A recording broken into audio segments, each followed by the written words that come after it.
Tesla, thank you for the dash cam viewer. Thank you. Welcome back, YouTube. It's AJ the Great.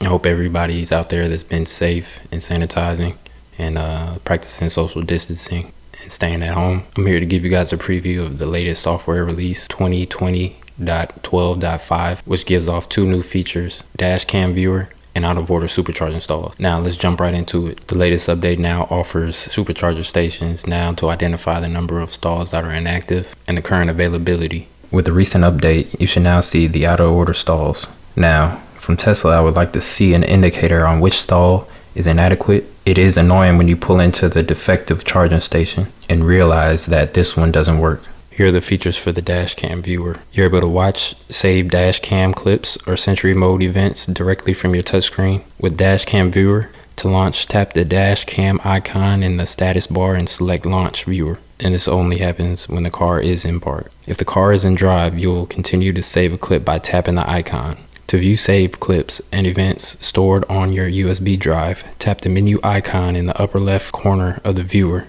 Each video is organized by location, date, and thumbnail for easy access. For additional filtering options, tap the dash cam or Sentry tabs. Select a clip or event to play the corresponding video.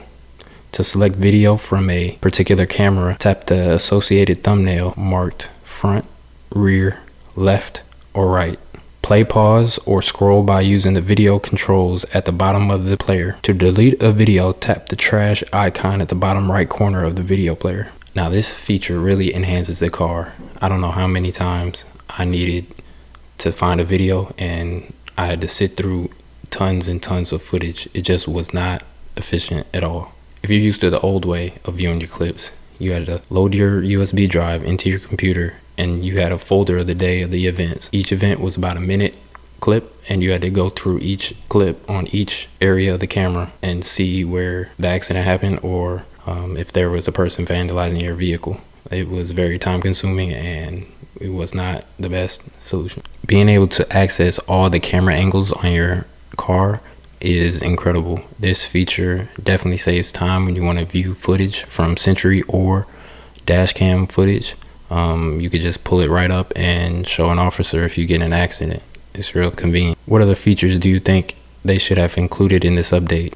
If you know any other features that they did not list on the release notes, please include those in the comments below. Well, thanks for watching. If you guys have any questions or comments, please leave them below. And again, stay safe, stay sanitized, and see you in the next one.